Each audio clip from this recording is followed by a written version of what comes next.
atau dari DIM gitu ya mengenai kondisi market saat ini gitu ya. Katanya kan isunya global ini lagi kurang tidak menentu gitu ya. Apakah arahnya akan kembali recovery ataukah mau ada resesi dan lain-lain ya. Mohon penjelasannya Mas Tama. Yes,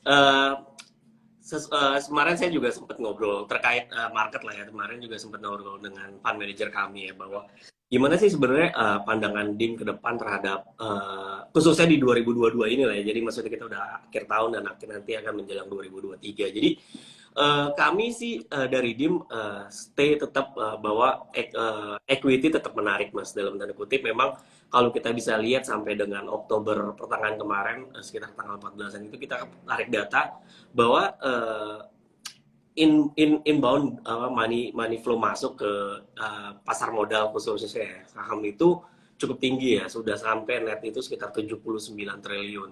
Itu berbanding terbalik dengan bonds yang memang sudah net sell hampir sekitar 142 triliun di periode yang sama. Jadi kita melihat bahwa beberapa aset-aset yang memang khususnya di equity ya mungkin kalau kita bisa bilang di sini yang reksadana equity yang masih menarik yang bisa memang para apa ya teman-teman bisa pilih gitu loh untuk menjadi salah satu pilihan atau investasi yang ingin dipegang sih seperti itu sih Mas.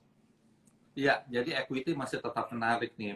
Berarti ada harapan nih bahwa sektor real kita, pertumbuhan ekonomi kita juga masih baik ke depannya gitu ya. Betul. Kita juga menjadi salah satu dari banyak negara yang jauh-jauh deh dari resesi ya. Kira-kira seperti itu gitu ya. Betul, sesuai Mas, dengan anggapan dari Bu Sri Mulyani kemarin ya bahwa secara neraca perdagangan kita masih cukup menarik sih ya bagi para investor terutama. ya, betul ya. Itu masih sangat menarik dari neraca perdagangan, kemudian kita surplus terus tuh, kemudian dari konsumsi juga ya. Konsumsi tampaknya eh, lawan utamanya tuh COVID gitu ya, bukan Ya, ekonomi global gitu ya. Kemudian dari investasi juga barusan FDI, Foreign Direct Investment itu juga kita datanya sangat bagus ya, kenaikannya tuh 60% lebih gitu. Mas, kalau lebih spesifik kondisi ekonomi dalam negeri kita nih apakah masih baik gitu ya? Apakah saat ini time to invest gitu ya di reksadana ya, baik saham maupun campuran maupun reksadana open end yang lainnya gitu. Apakah ini waktu yang tepat gitu ya Mas? ya kalau dibilang waktu yang tepat, menurut saya kan ini balik lagi akan sesuai dengan preferensi bagaimana orang berinvest ya kan. Tapi kalau saya bisa sedikit menggambarkan bahwa keadaan ekonomi kita ya sesuai dengan report kemarin bahwa GDP di kuartal kita kemarin cukup bagus ya. Kita hit di 5,44%, itu better than our consensus itu di 5,17 gitu kan. Terus juga bahwa kita bisa bilang kalau misalnya saya bisa menggambarkan bahwa dari fund manager kami ngomong saat ini tuh Indonesia posisinya itu masih di kalau saya bisa bilang itu adalah di early atau mulai baru masuk ke dalam step atau namanya growth business cycle lah kalau saya bisa bilang. Berbeda dengan beberapa negara lainnya seperti contoh China yang udah masuk di recession, atau misalnya kita lihat sedikit kayak Eropa atau Amerika yang udah mulai masuk ke late business cycle. Nah, dengan keadaan yang Indonesia yang masih di early atau mulai masuk ke mulai mid, itu potensi kita sangat besar. Kita bisa lihat dari kalau kita lihat seperti ada keuntungan lah dengan adanya kemarin yang perang antara Rusia dan Ukraina ya kan, ekspor kita untuk tambang kita juga semakin meningkat. Oleh karena itu surplus ekonomi kita juga semakin tinggi dengan ada hal seperti itu. Jadi sebenarnya negara kita itu dalam keadaan yang sangat baik lah kalau kita bisa bilang. Oleh karena itu memang dari hal itu banyak banget investor yang masih ingin masuk ke Indonesia. Jadi apakah kita saat invest ya saatnya, jangan sampai momentum ini terlewatkan lah gitu loh. Dengan salah satunya juga kita juga punya nikel yang sangat bagus ya Mas ya, dengan adanya berkembangnya EV sekarang, electric vehicle, sehingga membuat para investor banyak banget masuk ke Indo. Jadi Saatnya sih kalau menurut saya Indonesia udah strong banget nih secara ekonomi, dan menurut saya sih emang saat yang tepat sih untuk kita mulai berinvestasi bagi yang mau mulai atau mulai mau ingin memasukkan dananya di equity sih gitu sih Mas. Iya, saya juga setuju ya Mas ya, bahwa Indonesia ini masih bisa berkembang gitu ya. Karena Indonesia ini kaya akan sumber daya alam. Di saat negara lain tuh butuh sumber daya Indonesia, justru kita diuntungkan ya dengan harga-harga komoditi yang harganya super tinggi itu untuk Iya, menggerakkan perekonomian di dalam negeri kita gitu ya. iya. Nah, Mas, kalau untuk investor pemula nih, pengen tanya nih, cara menentukan instrumen investasi yang tepat itu seperti apa ya, sesuai dengan resiko-resikonya gitu ya. Kan seperti kita Ini ketahui, sebenarnya high risk, high return ya, low risk, low iya. return gitu ya. Ada beberapa instrumen ya. Iya, kalau menurut saya sih kalau misalnya eh apa gini, kalau misalnya kita mau ngomongin investasi yang baik dan baik buat diri kita terutama, menurut saya sih ada 5 hal yang harus kita eh, kita kita awasi lah dalam tanda kutip. Pertama, yaitu sebelum berinvestasi kita harus tahu tujuannya. Tujuan investasi kita tuh apa sih? Tujuan itu kita jangan sampai kita berinvestasi cuma hanya ikutan tren, atau yang kita bisa bilang tren FOMO lah ya.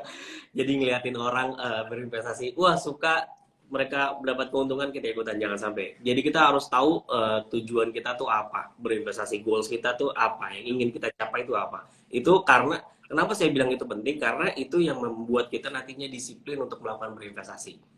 Yang kedua itu adalah jangka waktu.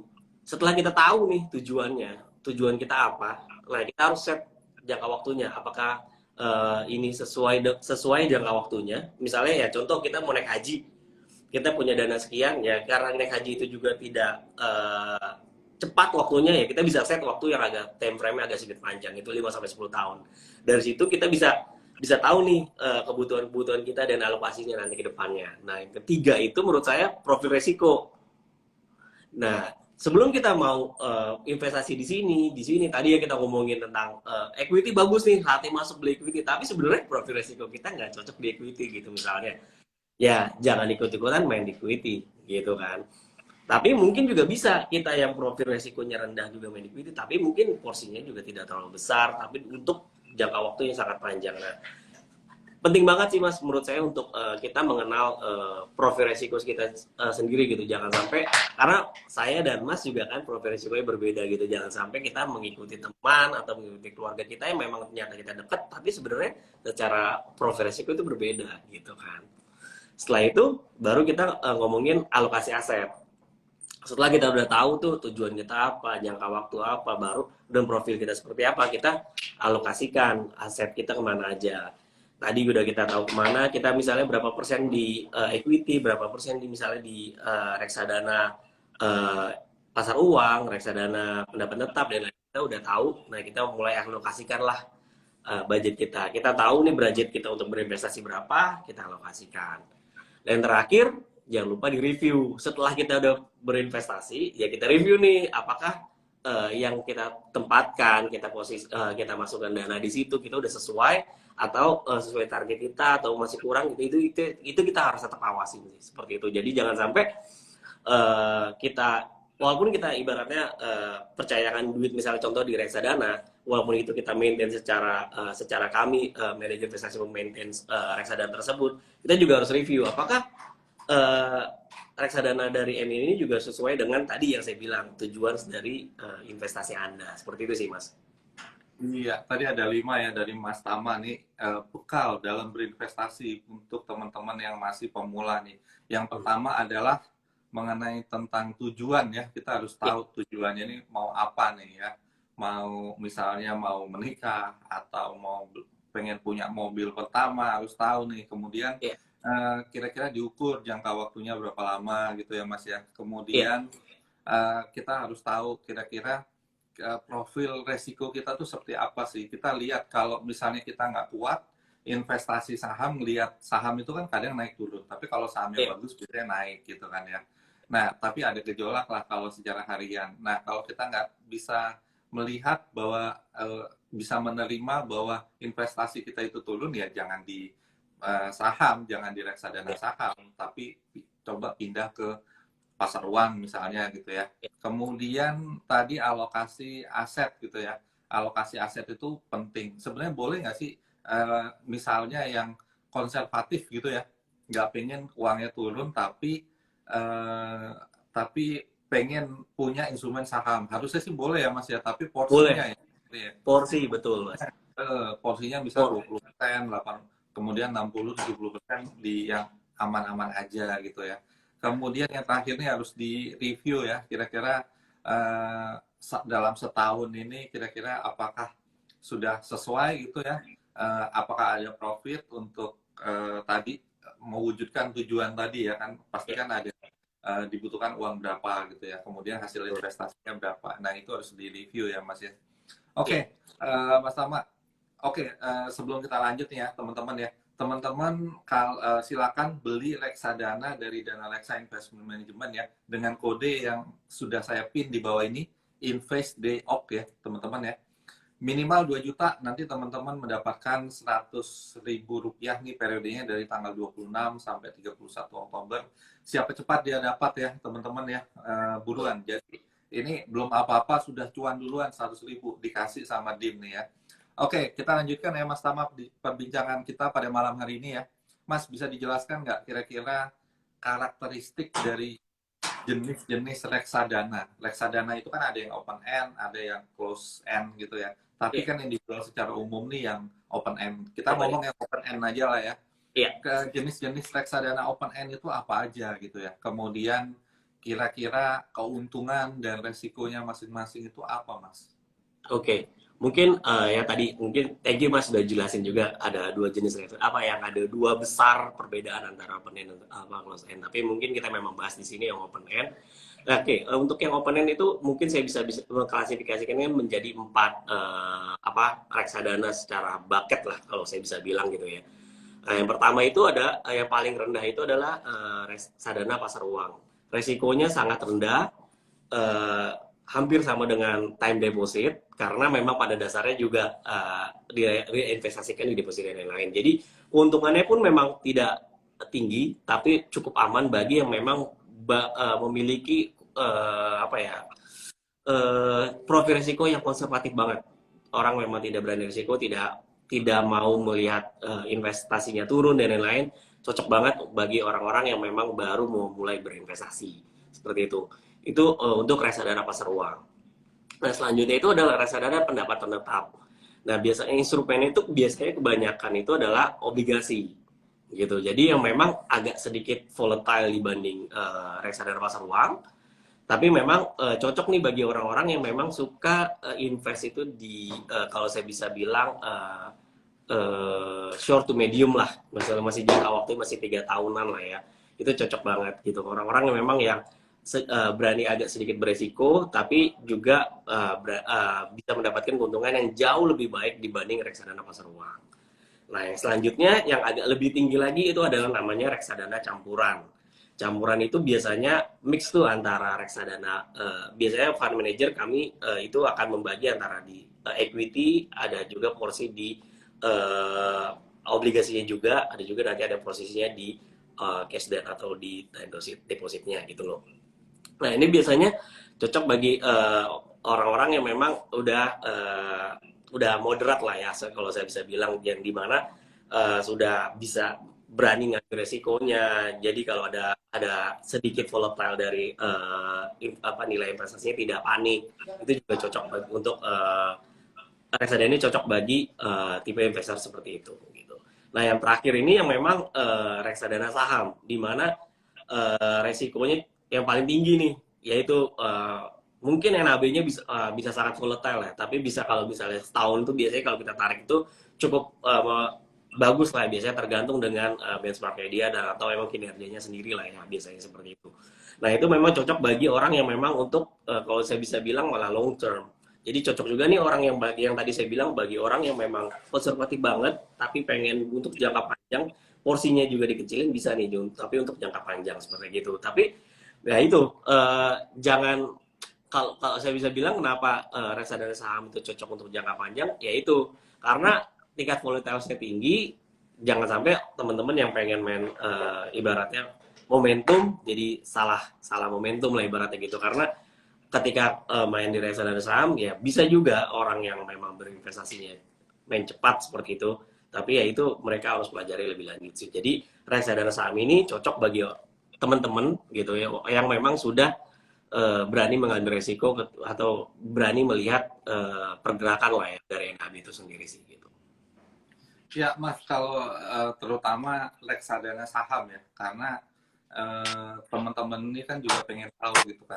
Banyak teman-teman ada yang berinvestasi secara langsung, direct gitu ya. Ada juga yang membeli reksadana saham gitu ya. Nah, kalau dari reksadana saham sendiri itu pembelian sahamnya seperti apa ya? Apakah ada misalnya saham-saham tematik gitu ya, misalnya ada yang misalnya khusus untuk infrastruktur, untuk consumer, untuk banking, kayak gitu. Kemudian apakah ada yang di rotasi sektor-sektornya. Nah ini kira-kira kalau di dana reksa seperti apa ya Mas ya? Oke, dari reksa gini mas, tergantung kita bisa semua itu tergantung dari segi produknya gitu. Jadi semua kita untuk pembelian saham ya kita bisa, kalau kita bisa bilang reksadana di dana reksa itu kita bisa bagi tiga lah ya untuk equity-nya khususnya gitu. Kita ada yang small to medium cap, ada yang all cap, dan juga ada yang khusus LQ45. Nah, dari strategi tiga itu kita akan setiap produk kami itu akan membeli masing-masing itu dari saham-saham di sektor-sektor tersebut. Contohnya misalnya tadi saya bilang di LQ45. Jadi ya kita akan membobotkan produk tersebut sesuai dengan LQ45 seperti itu. Nanti misalnya gitu lah kalau lebih unik lagi nih all cap nih. Kalau all cap kan semua yang ada di bursa baik itu small maupun itu big cap. Nah kita itu akan memix. Kita akan lihat potensi di market itu seperti apa. Contoh kayak kita nih banyak megang di apa namanya di finance. Karena kita juga kalau kita nggak bisa pikirin lah ya di Indo itu kan karena negara masih berkembang, jadi sektor finance itu juga masih banget pendorong ya, terutama ketika market akan naik biasanya juga dia akan rilis akan duluan kayak gitu sih mas. Dan juga misalnya juga kita nggak ketinggalan yang tadi kita ngomongin tambang kita juga banyak, ada beberapa juga kita main di tambang, dan juga khususnya juga di perusahaan yang kayak naik nikel dan lain-lain gitu sih yang memang sekarang lagi hot-hotnya sih di market gitu, mas. Iya, oke. Jadi masih bertumbuh ke finance ya, karena kita negara berkembang. Kalau kita lihat market cap-nya juga memang di bursa itu paling besar ya finance ya, sekitar 30%-an tuh punya Iya. bank big cap lah gitu ya. Nah, mengenai tadi Mas reksadana yang tematik itu ya, mengenai tentang tambang gitu ya. Karena ada yang potensial ya, tadi misalnya Mas Tama bilang tentang nikel gitu ya. Nah, ini kan kedepannya sepertinya transportasi berbasis listrik ini ramai gitu ya, electric vehicle gitu. Apakah ada rencana nanti Dana Reksa ini akan menerbitkan produk terkait dengan electric vehicle atau energi terbarukan gitu? Apakah atau sudah ada nih, Mas? Oke, menarik sih pertanyaannya. Kita kalau misalnya khusus energi terbarukan kita memang mungkin untuk tambah produk mungkin agak minim. Tapi kita punya satu produk namanya MSCI. Jadi indeks MSCI ESG. Jadi kita memang ini produknya khusus perusahaan yang khusus ESG gitu, yang sekarang lagi happening ya mas. Yang environment-nya kita lihat, terus sosialnya gimana, governance-nya juga gimana. Jadi kita ngelihat semua khusus dengan ESG. Jadi kita ada produk ESG itu memang kita create khusus untuk yang tadi mas bilang ini gitu. Kita memang kita buat untuk produk yang memang go green lah kalau bisa bilang tadi mas. Ya, oke. Jadi ada juga ya, udah ada ya mengenai tentang MSCI, ESG gitu ya. Iya. Oke, Mas, dalam berinvestasi ini ada saran nggak Mas terkait dengan metode investasi pada reksadana nih? Apakah harus sekaligus gitu ya? Jadi uangnya dikumpulin dulu, tunggu momentum baru masuk gitu ya? Atau rutin dicicil setiap bulan nih supaya kita lebih disiplin juga gitu ya? Nah ini sebaiknya seperti apa? Khususnya buat pemula nih Mas ya? Oke, ini menarik sih mas. Jadi semua balik lagi ada plus minusnya ya. Mungkin kalau kita bisa bilang ada yang tadi baik itu di momentum atau cicil. Kalau momentum kita selalu saya bisa bilang adalah investasi lump sum, di mana orang yang berinvestasi mempunyai duit certain amount, dia masukin langsung di ngelihat apa ya, ibaratnya ngelihat momentum, dia masukkan dananya di situ. Tapi di situ nasabah akan apa ya, kalau saya bisa bilang resikonya tinggi, di mana mereka harus apa ya, harus memaksimalkan momentum tersebut. Mereka harus tahu lah kapan emang harus masuk, kapan harus keluar gitu. Nah, kalau menurut saya, hemat saya, bagi orang yang memang baru mau belajar gitu, lebih baik yaitu dengan cicil, atau saya bisa bilang adalah dollar cost averaging gitu loh, dimana dengan melakukan hal tersebut kita bisa meminimalisir lah resiko, karena kita setiap bulan nih, jadi ketika lagi turunnya kita beli, lagi naik kita naik, jadi naik kita beli, yaitu kita ibaratnya NAB yang terbentuk pun akan terapa ya, kalau saya bisa bilang itu kayak meminimalize lah gitu loh, dengan Iya, jadi tengah-tengah ya. average lah ya, kalau saya bisa bilang average dari NAB itu sendiri gitu. Jadi return kita juga bisa maksimal, terus juga volatile juga, kita juga jadi tertahan. Jadi orang jadi apa ya, tidak tidak panik gitu, karena kita belinya setiap bulan dan kita jadi return kita juga lebih optimal, dan kita juga jadi tahu nih goals kita juga bisa tercapai dengan hal tersebut. Jadi kita tahu nih, kita invest misalnya selama setahun, kita mau invest di setiap tanggal berapapun, jadi kita bisa lihat perkembangan kita selama setahun seperti apa gitu sih Mas. Jadi lebih baik dicicil ya Mas ya, supaya kita juga lebih disiplin dan Betul. juga apa ya, nanti manfaatnya bisa kita rasakan gitu ya. Anggap aja setiap bulan tuh kita sisihkan, ya udah gitu ya, nggak perlu kita kalau bisa jangan ditarik-tarik lagi gitu ya. Nah kalau kita Betul. lihat kan reksadana saham itu sebetulnya menjanjikan ya Mas ya, karena ISG kan tahun ini cetak rekor gitu ya. Nah, siapa tahu nanti beberapa tahun lagi cetak rekor lagi. Ini kan artinya bertumbuh gitu ya, Mas ya. Ya. Nah, saya saya melihat nih ada satu reksadana ya yang di DIM ya, yaitu Mawar Consumer 10 gitu ya. Ini kinerjanya sangat mengesankan ya, Mas ya. Kalau saya lihat 1 tahun aja tuh bisa 13,5% gitu ya. Jadi ini cukup lumayan gitu ya. Nah ini kalau nggak salah tematik ya Mas ya, berarti ini kan saham-saham konsumer semua gitu ya. Oke. Nah, kira-kira kalau untuk kondisi saat ini kan katanya resesi gitu ya, tahun depan. Saya juga nggak yakin kalau di Indonesia resesi. Palingan juga di global gitu ya, karena ekonomi Inggris, Amerika itu kan sedang batuk-batuk gitu ya. Tapi nggak tahu kita kena efeknya atau enggak gitu ya.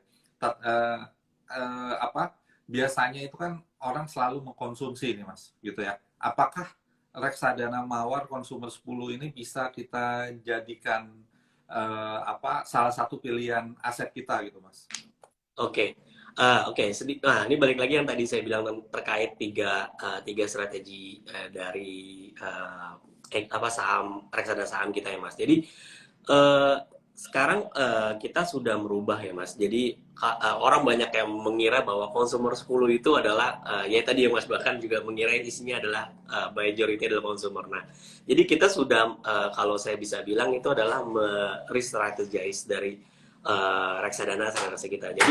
Jadi ada 3 pilar. Jadi kalau misalnya saya sedikit menjelaskan supaya teman-teman juga nggak salah paham ketika membeli reksadana di Ajaib, khususnya untuk yang dana reksa. Yang pertama itu kita punya reksadana Mawar. Nah, reksadana Mawar itu kita fokusnya adalah di LQ45 Mas. Jadi untuk semua yang memang bagi nasabah yang tertarik banget untuk yang produk-produk di LQ45 itu ada reksadana Mawar. Nah, yang Consumer 10 ini kita sudah merubah strateginya itu menjadi all cap. Jadi memang jadi cuma kayak namanya aja sih tematik seperti consumer, padahal isinya semua itu udah all cap. Jadi di semua sektor semua sudah masuk di Consumer 10 ini. Kita menstrategikannya dengan all cap. Jadi small to medium juga ada, LQ45 juga ada, bahkan big cap juga ada, semuanya kita masukkan di sana. Dan yang terakhir itu adalah Mawar Fokus 10, di mana itu adalah saham-saham yang small to medium. Jadi orang-orang yang nasabah-nasabah yang suka banget nih sama yang saham-saham yang kecil, yang biasanya kan kadang-kadang kalau lagi biasanya kalau indeksnya lagi agak sedikit loyo tapi sebenarnya indeksnya gerak, Nah, biasanya tuh saham-saham small to medium tuh geraknya paling kencang kan, karena biasanya tertahan oleh indeks yang dari saham-saham big cap. Nah, itu cocok banget orang yang suka seperti itu. Nah, oleh karena itu, yang tadi Mas bilang bahwa mawar consumer 10 isinya itu kebanyakan tadi nih kita di finance, kayak gitu-gitu Mas. Kita udah, karena kita bobotnya lumayan gede di finance, juga ada beberapa juga ada di tambang dan lain-lain, kita juga makanya bisa perform well juga sih Mas selama setahun terakhir ini gitu sih Mas. Oke, ya ini kalau di Ajaib itu kan sebenarnya bisa lihat ya Mas, kira-kira reksadana Mawar Consumer 10 ini isinya apa aja. Kalau saya lihat Betul. sih ada konsumernya juga nih, bankingnya nih kayak Iya, BCA itu consumer banking ya. iya, Kemudian Bank BRI juga ATM-nya juga di desa-desa banyak, itu juga consumer iya. banking juga lah. Kemudian ada Alfamart nih. Nah ini menarik nih Mas, Alfamart ya. Alfamart itu saya lihat sahamnya juga year to date naik itu 90% lebih. Jadi pemilihannya Iya. tepat nih, ya kan? Kalau saya lihat ya. Kemudian ada reksadana Mawar ini juga bagus juga ya, hampir 15% juga satu tahun kinerjanya gitu ya. Isinya teman-teman bisa lihat ya. Kalau Gimana? mau lihat reksadananya dari DIM, Dana Reksa Investment Management ya, teman-teman buka aplikasi Ajaib, kemudian pilih menu cari. Nah, nanti di sebelah pojok kanan atas tuh ada reksadana. Nanti bisa dipilih by apa tipe produk ya, misalnya reksadana saham, pendapatan tetap atau pasar uang, atau by per ini teman-teman ya, per MI-nya gitu ya, pilih yang reksadana. Nah, nanti di sana keluar semua tuh ya. Nah, kemudian ini ada promo ya teman-teman ya. Kalau teman-teman beli reksadana dari DIM minimal 2 juta ya sampai dengan akhir bulan ini ya, dengan kode yang saya sudah pin di bawah ini InvestDOC ya. Teman-teman berpotensi mendapatkan return 100.000 nih ya. Baru investasi udah dapat return 100.000 berupa reksadana pasar uang ya. Kalau nggak salah namanya Seruni ya Mas ya. Betul. Reksadana pasar Kita uangnya ya. semua dana reksa itu kita pakai nama-nama bunga, Mas. Oh, nama-nama Gitu. bunga gitu ya. Bisa Iya. dijelaskan nggak Mas kalau reksadana Oke, saham oke. itu Ini bunganya agak apa, menarik sih. pendapatan tetap apa? Iya, agak menarik nih Mas. Thank you juga waktu jadi menanyakan hal itu. Jadi gini, agak menarik kenapa dana reksa menamakan bunga untuk setiap produknya. Jadi mungkin yang tadi Mas udah bilang ya, dana reksa itu kan adalah fund house pertama lah Ya. di Indonesia lah ya. Kita berdiri 92 lah. Nah, di tahun 90-an itu orang-orang tuh identik ketika mau nabung dan lain-lain itu identik dengan kata-kata bunga. Oh, bunga. Mau mendapatkan bunga dan lain-lain. Nah, oleh karena itu kita tercetuslah ide menamakan setiap produk kita dengan nama bunga. Contohnya misalnya kalau nama pasar uang itu Seruni. Seruni itu bunganya rendah, makanya di bawah, resikonya rendah, jadi gampang dipetik dan lain-lain. Jadi itu terlihat dari situ. Nah, yang kedua itu melati, pohonnya agak tinggi nih dibanding tadi Seruni gitu kan. Harganya tapi murah, tapi dibanding dengan Seru ini jauh lebih memilih value lah gitu ibaratnya. Jadi agak naik gitu. Itu untuk melatih itu untuk pendapatan tetap kami. Nah, yang kedua campuran nih yaitu anggrek. Di mana anggrek itu bagus Mas, buahnya bunganya indah, tapi itu biasanya tuh kayak hybrid lah ya, nemplok di pohon atau nemplok di mana dia kayak nggak bisa hidup sendiri lah ya, karena itu dia cocok tuh biasanya kan kalau campuran tuh reksadananya hybrid juga kan kayak gitu ya. Nah, yang terakhir mawar. Mawar tuh berduri kan, beresiko untuk mendapatkan, tapi indah, tapi ya dijual bisa mahal. Seperti itu. Jadi filosofi-filosofi itu yang kita angkat menjadi nama-nama reksadana kita sih gitu. Oke, jadi diharapkan investasi kita itu kan berbunga gitu ya. Jadi Iya, semakin apa ya, semakin semakin indah ke depannya gitu ya. betul, betul banget. Iya. Oke, buat teman-teman nih yang mau investasi, yang mau membeli reksadana, dana reksa investment management nih, ini minimal 10.000 loh teman-teman ya. Tapi kalau teman-teman ada cukup uang, siapa tahu yang ini baru gajian ya. Ini hari ini kan payday gitu ya. Mau Iya. beli 2 juta reksadana dari DIM, nanti dapat 100.000 ya teman-teman ya. Siapa cepat dia dapat ya. Ini sampai hingga akhir Oktober ini gitu ya. Nah, oke, Mas.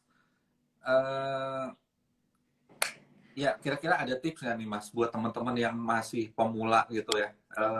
Kira-kira investasi untuk mengembangkan aset ke depannya itu kira-kira seperti apa nih Mas ya. Oke, oke. Sebenarnya sih ini bukan apa ya tips ya, tapi kalau saya bisa bilang ini adalah apa ya, langkah lah untuk temen-temen ya yang pengen serius berinvestasi gitu. Yang pertama banget sih poinnya adalah sisihkan, bukan sisakan. Ya, Itu sisihkan. mungkin yang harus mindset yang diubah. Biasanya ketika kita nih kayak hari ini dapat gajian kan, biasanya kita udah planning buat beli ini, beli ini, beli ini, sisanya baru diinvestasikan. Itu salah. Kita harus ke planning di awal, kita udah tahu nih eh, kita mau investasi berapa buat bayar misalnya cicilan berapa, ini berapa, itu udah di planning harus di awal. Jadi mindset apa sisakan itu selalu salah kalau saya bisa bilang. Jadi untuk start kita berinvestasi itu kita harus sisihkan. Kita harus berani menyisihkan pendapatan sebagian pendapatan kita untuk berinvestasi. Itu yang pertama. Yang kedua, kita harus tahu nih setelah kita udah bisa melakukan tadi planning ya, sudah sisihkan itu planning budget kita harus tahu nih skala prioritas kita, mana yang paling kita butuhkan. Ibaratnya aneh keinginan mana kebutuhan lah. Kita harus sudah bisa tahu sudah bisa membedakan mana kedua hal tersebut dan juga kita bisa menentukan prioritasnya mana yang memang kita butuhkan beneran gitu. Jadi kita buatlah listnya lagi seperti itu. Dan yang terakhir ya kita kalau bisa kita harus berani nih berinvestasi minimum 30% dari pemasukan kita. Gitu loh. Jika ingin serius berinvestasi lah kalau saya bisa bilang. Jadi jangan sampai apa ibaratnya kalau saya bisa bilang pengeluaran lebih besar dari pemasukan atau misalnya ternyata investasinya jauh lebih besar dari yang pengeluaran yang memang bukan pokok gitu loh dalam tanda kutip yang hura-huranya lah mas gitu saya bilang bukan hura-hura itu nggak boleh tapi ya tadi saya bilang balik lagi ke poin satu kita harus berani menyisihkan dana gitu kita mulai planning berapa nih yang buat investasi berapa buat membayar kebutuhan pokok berapa untuk kita melakukan kesenangan seperti itu dan juga kita mungkin beramal dan lain-lainnya sih seperti itu. Oke, jadi apa? Kalau kita punya penghasilan itu bukan berarti kita nggak boleh menikmati, tetap boleh, tapi ada porsinya ya Mas ya. Porsinya mas. Ya, tadi yang pertama adalah ini sangat bagus sekali ya buat teman-teman yang masih muda gitu ya. Pertama adalah kita harus berani menyisihkan gitu ya, jangan disisakan gitu ya. Kalau bisa disisihkan di awal mau investasi berapa, sisanya terserah mau buat konsumsi, mau buat termasuk membeli apa ke apa barang-barang keinginan kita. Apapun lah ya, yang suka lah ya ibaratnya. Iya. Kalau cewek kan biasanya pengen beli makeup yang mahal gitu. Kalau cowok misalnya pengen beli apa gadget atau ada pengen spare part kendaraan gitu. Nah itu juga boleh. Tapi kalau bisa itu ya sudah diatur gitu ya. Dan buat investasi itu jangan kita konsumsi dulu, baru kita sisakan. Lebih baik kita sisihkan di awal ya. Tentu saja itu investasi juga apa harus punya dulu dana darurat, asuransi ya. Biasanya kan kalau asuransi itu dari kantor ada ya minimal BPJS lah. Kemudian dana darurat itu juga ada. Dana darurat juga bisa nggak Mas kalau ditaruh di reksadana pasar uang Seruni gitu ya, bisa nggak? Oh, bisa banget sih Mas, cocok banget sih. Jadi karena reksadana pasar uang itu kan cair biasanya bukan biasanya kalau reksadana pasar uang di kita Seruni biasanya tuh cair di T+1 ya. Jadi cocok banget nih bagi teman-teman yang memang memiliki dana darurat takutnya kapan butuh atau misalnya lagi keluarga sakit atau misalnya anak sakit gitu bisa langsung mencairkan dana dan untuk membayarkan seperti itu sih. Jadi cocok banget sih Seruni pasar uang ini untuk orang apa untuk teman-teman yang pengen berinvestasi khususnya untuk di dana darurat ini sih. Gitu. Iya, kalau dana darurat tuh biasanya kalau masih muda nih Mas ya, seperti kita lah masih muda gitu ya. Nah, kira-kira berapa kali Mas dari pengeluaran nih Mas? Oke, sebenarnya kalau saya kalau ngomongin dana darurat itu nggak ada rumus yang pasti, tapi umumnya biasanya itu kalau misalnya masih single itu adalah 6 kali dari gaji kita, pendapatan kita lah ibaratnya gitu ya, biasanya 6 kali dari pendapatan kita. Tapi kalau misalnya sudah punya istri, kita tinggal berdua gitu kan, itu biasanya umumnya 9 kali. Tapi biasanya kalau misalnya udah punya anak satu, itu bisa naik jadi 12 kali. Tapi balik lagi, ini bukan patokan umum ya, tapi ini biasanya. Karena karena itu apa ya, bisa memulai hidup bukan mulai hidup. Contohnya ketika terjadi amit-amit terhadap pekerjaan kita, kita masih bisa bertahan sampai dengan berapa bulan ke depan, begitu. Iya, jadi kalau kita taruh di reksadana pasar uang itu kita kayak investasi sekaligus membangun dana darurat tadi ya, gitu ya. Cukup Betul. lumayan, apalagi kan sekarang ini Mas BI kan naikin suku bunga. Nah ini Iya. kira-kira ada potensi nggak sih imbal hasil dari reksadana pasar uang kalau di DIM kan namanya seruni gitu. Ini akan meningkat gitu ya. Jadi ada potensi nggak tuh Mas? Ada potensi mas, karena kan ya itu balik lagi kalau misalnya BI rate naik, otomatis juga nanti misalnya deposito juga naik dan segala macam, ya balik lagi imbal hasil yang akan didapatkan dari reksadana itu juga akan semakin naik sih mas. Gitu. Oke, jadi ini kan udah 4,75% nih Mas ya. Harusnya kan kira-kira tahun depan bisa lah reksadana tuh biasanya tuh hasil dari reksadana pasar uang tuh di atas BI rate nggak sih Mas? Misalnya BI rate-nya 5 gitu, harusnya kan bisa di Yes, atas. umumnya seperti itu mas. Umumnya Umum. seperti itu. Jadi saya bukan bisa bilang nggak, saya takutnya akan menyamaratakan gitu, karena nggak semua reksadana pasar uang seperti itu. Tapi umumnya bisa akan menyamai atau di atas BI rate seperti itu sih mas. Nah, ini cukup lumayan ya teman-teman ya. Nah, apakah reksadana pasar uang itu resikonya apa? Ada resikonya nggak sih? Kan kalau saya lihat itu saya pernah punya reksadana pasar uang nih Mas ya. Itu setiap hari itu ada kenaikan gitu ya. Nah, itu kan enaknya di situ gitu ya. Cuma ya memang nggak sebesar reksadana saham atau saham sih gitu ya. Ya. Tapi apa kayaknya tuh naik terus gitu, lebih banyak naiknya gitu ya. Itu apakah memang nature-nya begitu atau sebetulnya ada resikonya juga sih gitu. Oke, sebenarnya gini mas, yang mas ceritakan itu benar. Pada dasarnya kan sebenarnya kalau reksadana pasar uang itu kan diinvestasikan, yang tadi saya jelaskan itu adalah di deposito juga, dan juga ada juga kalau pasar uang lah kalau saya bisa bilang itu di bonds yang akan jatuh tempo, yaitu di bawah setahun. Nah biasanya resikonya ya misalnya harga bonds naik, jadi ya biasanya returnnya turun, jadi seperti itu sih mas. Nah, tapi sebenarnya resikonya tuh hampir namanya investasi tuh selalu ada. Walaupun saya bisa bilang ibaratnya di deposito aja ada resikonya, kayak gitu. Apalagi ini agak lebih beresiko dibanding deposito seperti itu kan. Tapi ya keuntungannya ya lebih mudah dan lebih baik dibanding kita bertabung di bank atau bahkan di deposito. Contohnya kalau di deposito kita harus punya let's say 10 juta dulu misalnya gitu, atau 1 juta dulu. Tapi kalau di reksadana kita udah bisa mulai dari 10.000 di pasar uang, ataupun ya atau 100.000 gitu, kita sudah bisa memulai berinvestasi rasa deposito tapi bisa dari 10.000 rupiah seperti itu sih mas. Jadi fleksibilitas itulah yang nggak, menurut saya nggak dimiliki oleh deposito gitu loh, atau yang di bank gitu ya. Karena apa? Karena ketika kita butuh uang, kita nggak harus capek-capek break itu reksadana, jadi nggak ada penalti lah kalau Iya. bisa bilang ya. Kalau Jualnya deposito tinggal kan jual gitu, penalti nggak ya. deposito yang harus ada break dan tidak penalti Iya. seperti itu sih mas.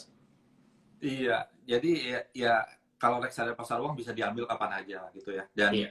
teman-teman yang sudah berumah tangga ya silakan membangun apa tadi dana darurat Dan gitu ya dengan reksadana pasar uang. Nah ini DIM nih modalin kita nih teman-teman ya 100.000 ya, mulai kita disiplin menyisihkan uang, membangun bagi yang belum punya dana darurat, mulai kalau investnya 2 juta ada potensi dapat 100.000 ya teman-teman ya, hingga Betul. akhir bulan ini aja gitu ya. Pakai kode yang di bawah nih, invest day off gitu ya. Mas ini sudah banyak pertanyaan nih ya gitu ya, sekitar belasan nih. Kita Ya. mungkin menjawab dulu pertanyaan ya Mas ya. Boleh, Ini boleh mas. dari Ki ya, pertanyaannya adalah terkait dengan perekonomian global nih Mas. Bagaimana untuk ancaman resesi tahun 2023 gitu. Jadi ada ancaman nih Mas dari si resesi ini. Kira-kira seperti Oke. apa Mas? Oke. Menarik banget sih, ini banyak banget ya yang lagi ya, pening, apalagi terutama yang beberapa influencer juga ngomong bahwa resesi 2023. Tapi kalau tadi saya bisa bilang sih, kalau dari pandangan fund manager kami, bahwa Indonesia masih cukup stabil untuk masuk ke dalam zona resesi, saya bisa bilang. Mungkin sedikit gambaran tadi dari mungkin kalau yang tadi Mas Rasid juga bilang bahwa Kayak di Eropa, di Amerika memang mereka udah akan masuk jurang jurang resesi di mana juga dengan suku bunga mereka juga tinggi dan lain-lain. Tapi di Indonesia neraca perdagangan kita masih aman, terus juga ekspor kita masih bagus segala macem. Maksudnya kegiatan ekonomi kita tuh masih cukup mumpuni untuk menahan hal tersebut. Jadi sesuai dengan pandangan fund manager kami bahwa ke 2023 pun equity masih bagus, at least sampai dengan di tengah semester gitu. Baru nanti kita lihat akan view-nya ke depan, apakah memang masih akan strong di equity atau enggak sih. Jadi kalau dengan kita bisa bilang dengan memilih equity berarti ekonomi kita juga masih bagus sih ke depannya. Nah, ngomong-ngomong soal equity nih Mas, Bo- mau tanya dikit, kira-kira Ya. ISG akhir tahun ini bisa nyampe berapa ya Mas? Oke, sebentar.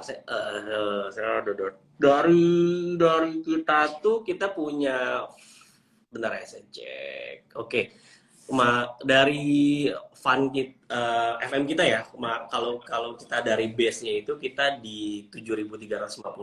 Tapi kalau kita bisa bilang kalau marketnya bull itu kita sampai ke 7.800 sih mas.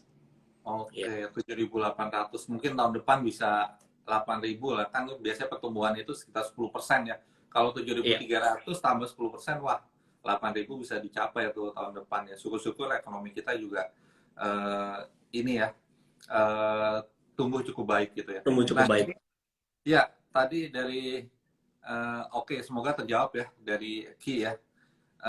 Oke teman-teman ya, tadi saran dari yang pertama itu adalah kita dalam berinvestasi harus berani. Nah ini sama dengan tagline aja nih. Berani investasi, mulai investasi ya teman-teman ya, khususnya di reksadana DIM gitu ya. Pakai kode InvestDOC ya, nanti minimal 2 juta beli reksadana DIM, nanti dapat sekitar 100.000 ya periodenya hingga akhir bulan ini gitu ya. Oke Mas, kita cari pertanyaan gitu ya. Selanjutnya adalah, nah, ini dari Mbak Erika nih. Pertanyaannya adalah, reksadana apa yang cocok sebagai investasi di saat inflasi tinggi seperti saat ini gitu ya?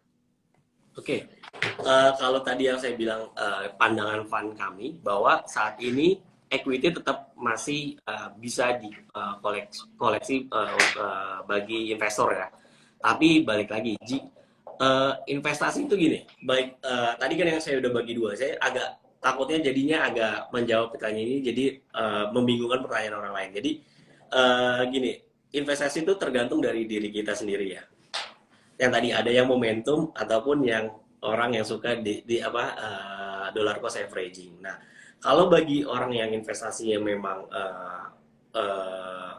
rutin, itu kita nggak perlu takut nih dengan keadaan seperti ini gitu, karena kita investasinya memang rutin. Tapi ketika untuk yang memang yang momentum seperti ini, ya memang kita bisa bisa ada dua hal. Tadi yang tadi saya bisa bilang equity itu pertama bagus, atau yang memang baik masuk di money market gitu.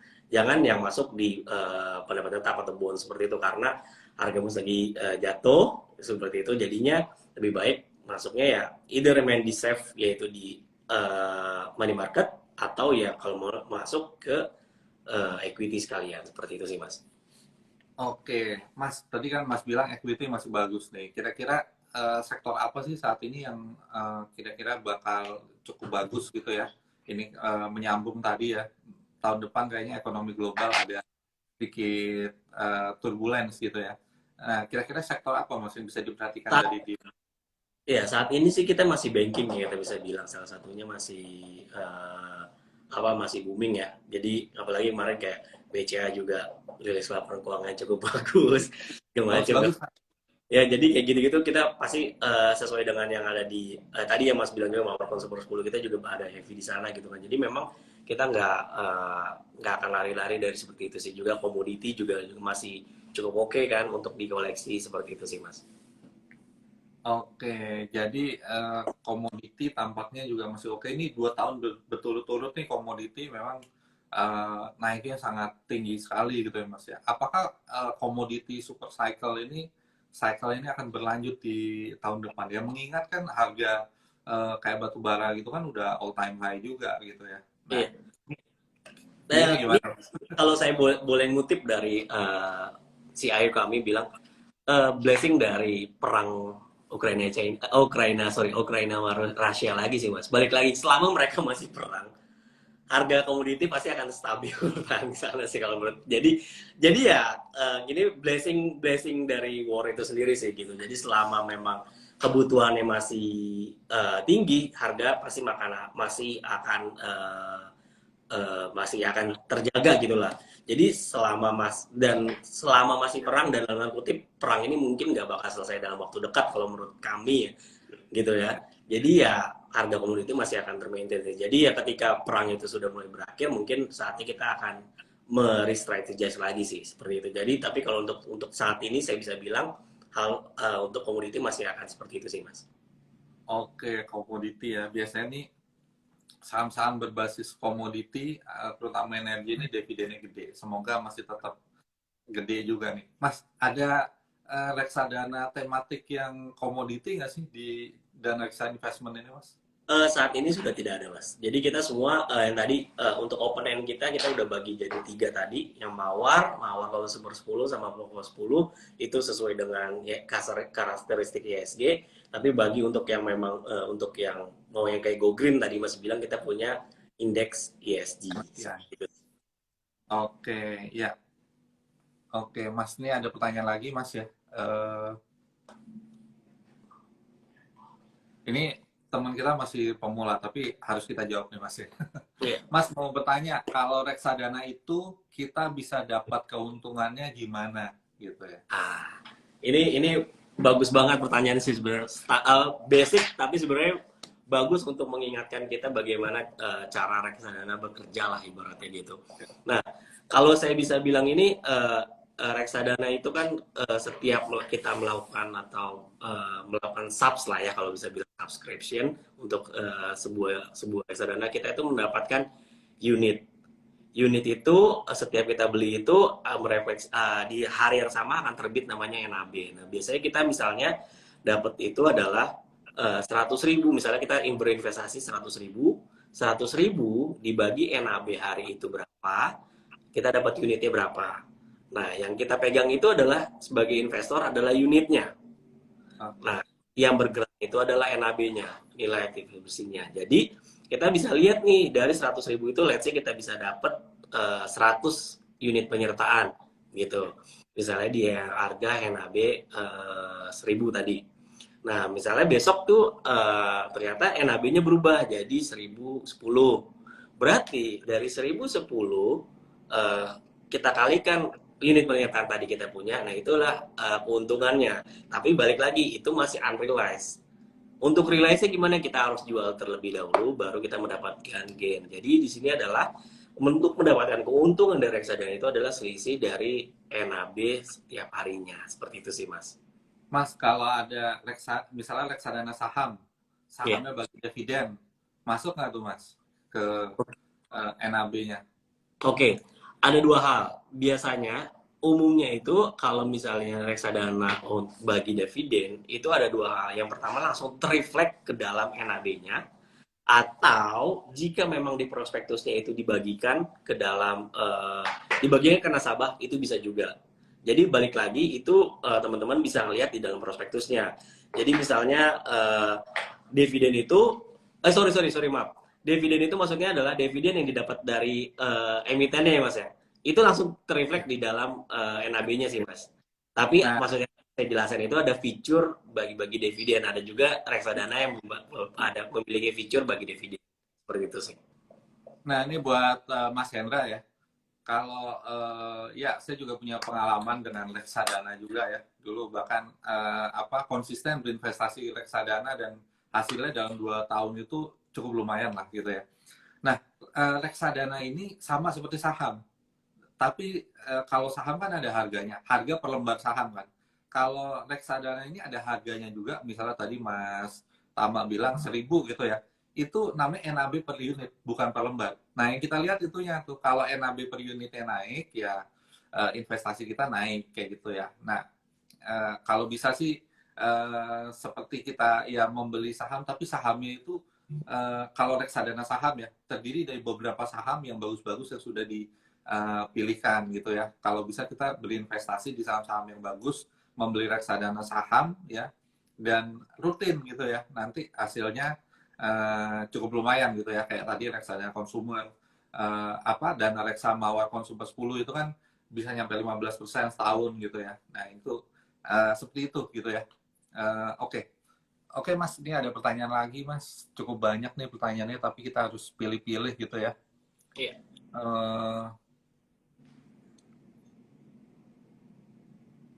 Ya,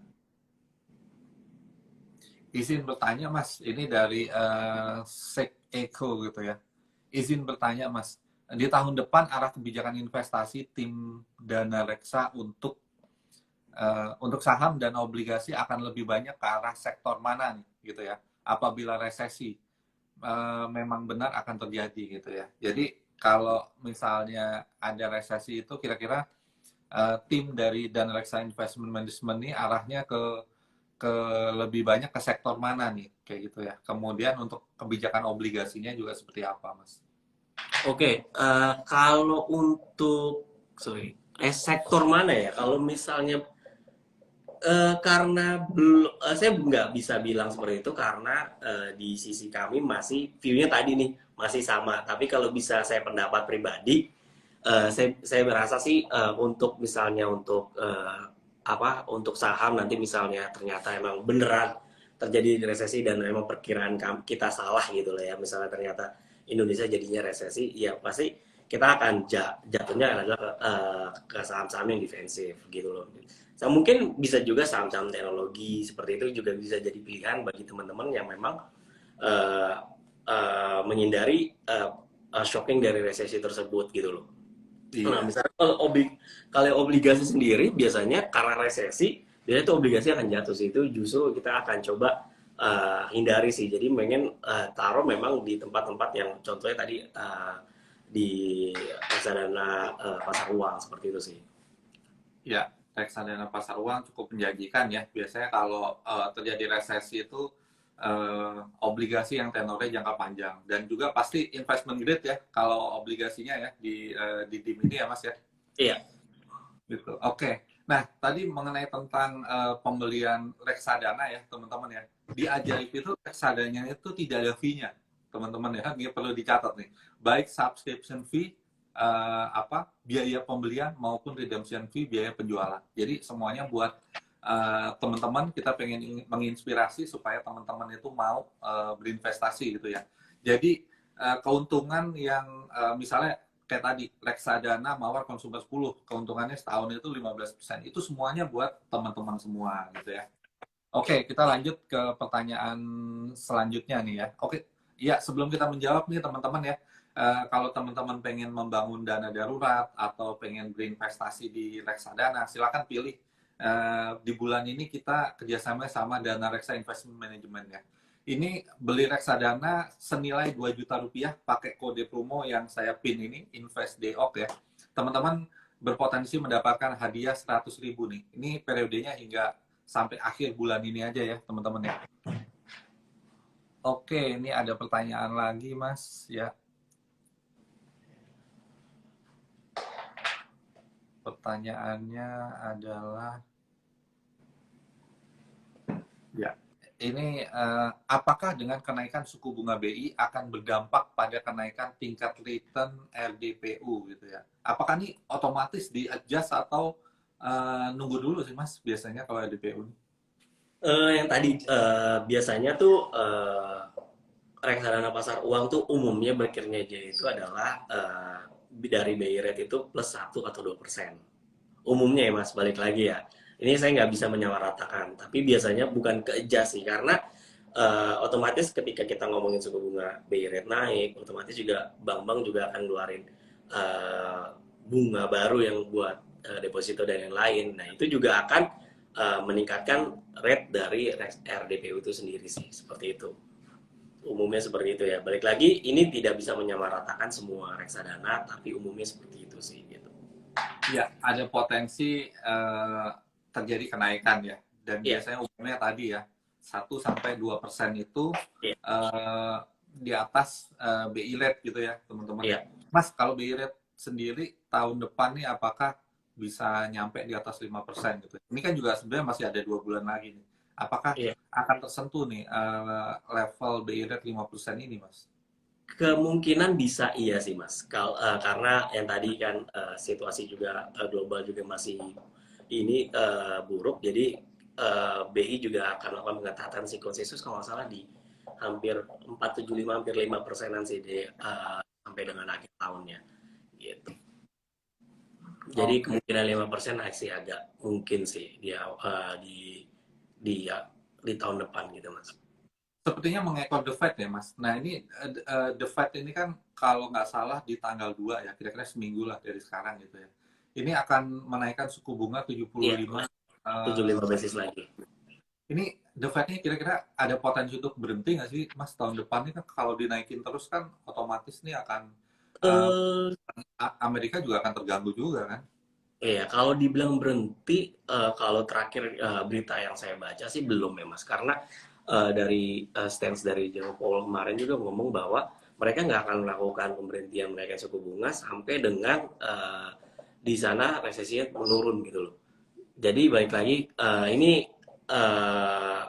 sorry, resesi inflasinya menurun. Jadi balik lagi akan seperti menunggu gitu loh. Jadi menunggu di mana inflasi sudah menurun baru mereka akan ngerem gitu ya. Itu balik lagi kebijakan dari pemerintah atau The Fed ya untuk mereka. Jadi masih sih Mas sampai akhir tahun suku bunga akan tetap The Fed akan tetap naik sih gitu. Oke, berarti reksadana saham ini kira-kira akan kembali terbang lagi kalau suku bunganya ini udah mulai ngerem dinaikkan ya. Kira-kira seperti itu ya, Mas ya? Bisa dibilang seperti itu. Oke. Ya, ini ada pertanyaan lagi, Mas. Ya,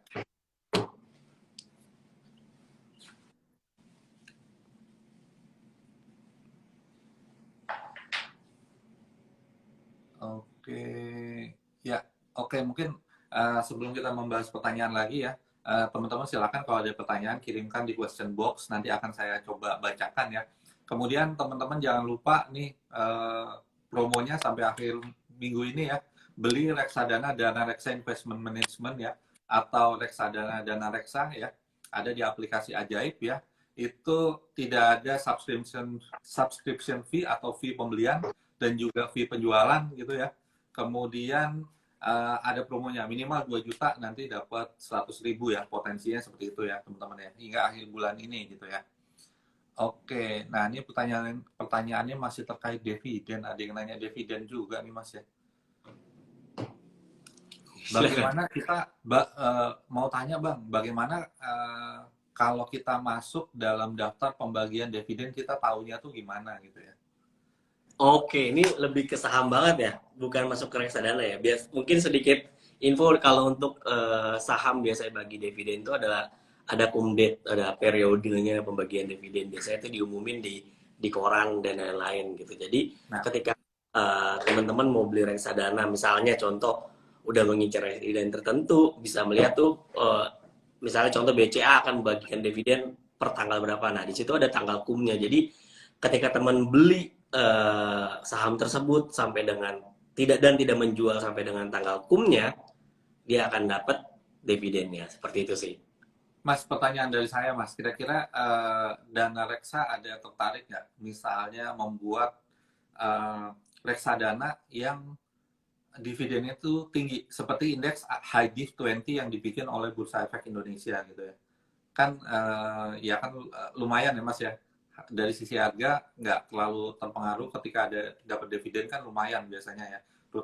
Terutama di saham-saham multi finance, kemudian saham-saham pertambangan energi ya, batu bara itu kan biasanya tinggi-tinggi gitu ya. Ada tertarik nggak Mas untuk bikin reksadana yang basisnya itu dividennya tinggi?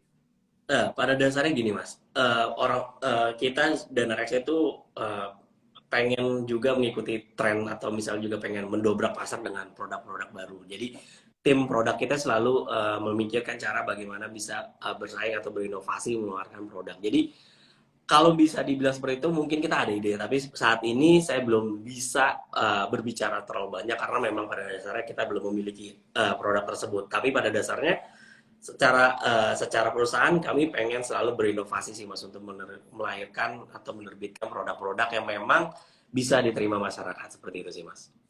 Oke, Mas, ini ada pertanyaan nih. Ya ini mungkin pertanyaan terakhir ya. Ini dari Sexel gitu ya. Apakah dengan bunga tinggi untuk LDPT korporasi itu lebih risky gitu ya? Namanya juga apa? High risk, high Korporasi return. akhirnya saya return gitu ya. Biasanya Iya. korporasi itu lebih tinggi gitu. Iya. Eh, apakah ada Mas LDPT korporasi itu dan apakah lebih risky gitu ya? Oke, gini Mas, pada dasarnya tadi high risk high return, balik lagi ya. Jadi itu juga prinsipnya juga ketika sebuah perusahaan mengeluarkan surat utang. Ketika mereka perusahaannya kalau di kan ketika kita mengeluarkan surat utang pasti ada penilaian surat utang. Ketika surat utangnya dikeluarin, kita akan tahu rating dari surat utang tersebut. Semakin tinggi surat utangnya, semakin bagus surat utangnya. Misalnya kita bisa bilang triple B atau misalnya bahkan misalnya A plus atau triple A kayak gitu, otomatis bunganya juga lebih kecil. Tapi juga ketika perusahaan tersebut dinilainya uh, masih misalnya B triple B atau bahkan triple B minus kayak gitu-gitu, ya pasti apa bunganya juga lebih tinggi, ya otomatis akan jauh lebih resiko. Nah balik lagi untuk menilai hal tersebut ya pasti dengan kita ngomongnya adalah pakai dengan lembaga rating sih mas, kita bisa bilang. Jadi Oke. dinyatakan jauh lebih resikonya ya pasti akan evaluate dari perusahaan tersebut dan dari rating tersebut sih seperti itu. Oke, jadi kalau kita bertanya mengenai tentang apa LDPT korporasi atau misalnya obligasi korporasi itu juga itu dilihat dari ratingnya. Biasanya kalau ratingnya investment grade ya biasanya ya apa kuponnya juga pasti rendah juga gitu ya. Iya, betul. Balik lagi, itu pasti akan terreflect di kupon yang akan diberikan lagi sih, Mas. Jadi kalau memang rate-nya ternyata grade dari korporasi itu bagus, ya pasti kupon yang akan diberikan juga biasa aja gitu kan. Tapi kalau ketika memang agak sedikit tadi di BB aja gitu ya, berarti agak sedikit lebih tinggi seperti itu sih. Jadi RDP itu kan berarti kita mengemas lah ya di dalam suatu produk reksadana lagi gitu kan. Dan itu sama aja seperti kalau kita bisa beli obligasi langsung seperti secara di luar untuk beli obligasi itu sih mas. Ya, yang jelas kalau teman-teman beli LDPT di ini ya, ini reksadana pendapatan tetap, maksudnya kalau di retail itu ya. Tapi kan kalau istilah reksadana itu ada penyertaan terbatas, tapi maksudnya LDPT ya mas ya. Kalau obligasi, setahu saya obligasi di DIM itu saya pernah baca salah satu produk reksadananya itu semuanya investment grade ya mas ya. Iya, karena Semuanya. ini sih mas apa kalau kita bisa bilang itu adalah semacam batas batas toleransi dari perusahaan kan itu biasa berbeda-beda ya untuk berinvestasi melakukan investasi dan menaruh dana investasi gitu. Nah, salah satu batasnya kita seperti itu sih Mas. Jadi kita harus masuk ke investment grade dan lain-lain. Kita punya beberapa minimum yang harus dipenuhi oleh sebuah perusahaan untuk kita melakukan bisa berinvest di sana sih gitu. Ya, semuanya itu tertuang dalam prospektus ya, teman-teman ya. Di Ajaib, teman-teman bisa lihat prospektus fund fact sheet. Jadi tujuan dari reksadana itu apa, membuat reksadana tersebut, itu semuanya ada ya, teman-teman. Teman-teman juga bisa lihat reksadana saham, isinya saham apa aja ya. Kemudian eh, reksadana pendapatan tetap itu isinya apa aja, itu semuanya ada ya, teman-teman ya di Ajaib. Dan beli reksadana di Ajaib itu tidak ada subscription fee maupun redemption fee. Kemudian untuk bulan ini teman-teman ya minimal 2 juta, teman-teman potensi mendapat 100.000 nih. Belum apa-apa udah cuan nih dikasih reksadana pasar uang dari Dana Reksa Investment Management ya. Kalau belinya melalui Ajaib dan reksadananya dari Dana Reksa. Mas, yang saya ketahui ini Dana Reksa memang sudah cukup lama ya dari tahun 95 96 ya, mungkin perjalanannya itu udah lebih dari 30 tahun gitu ya, dan ini salah satu reksada perusahaan manajer investasi yang cukup terpercaya karena BUMN juga ya Mas ya? Yes, Ya, betul. BUMN juga ya, jadi kita nggak usah khawatir teman-teman ya, silakan apa investasi di Dana Reksa melalui aplikasi Ajaib. Mas, mungkin segitu aja perjumpaan kita pada malam hari ini karena waktu juga yang memisahkan kita ya. Terima kasih Mas Tama, salam Thank buat you, makasih teman Asyid. Dana Reksa Investment Management. Semoga DIM selalu jaya, selalu maju untuk kedepannya. Thank you. Terima kasih juga dari teman-teman teman-teman Ajaib yang udah mengundang kami ya dan Ya, Reksa untuk bisa berdiskusi pada malam ini. ya, terima kasih Mas Tama. Terima kasih teman-teman yang sudah meluangkan waktu hingga akhir acara ini ya. Mohon maaf kalau ada salah-salah kata. Tetap jaga kesehatan ya teman-teman ya, karena pandemi belum berakhir, dan tetap semangat. Tetap berinvestasi ya. Terima kasih banyak. Saya akhiri acara ini. Selamat malam. Wassalamualaikum warahmatullahi wabarakatuh. Makasih Mas Tama. Thank you, Mas. Ya, sampai jumpa Mas. Izin off.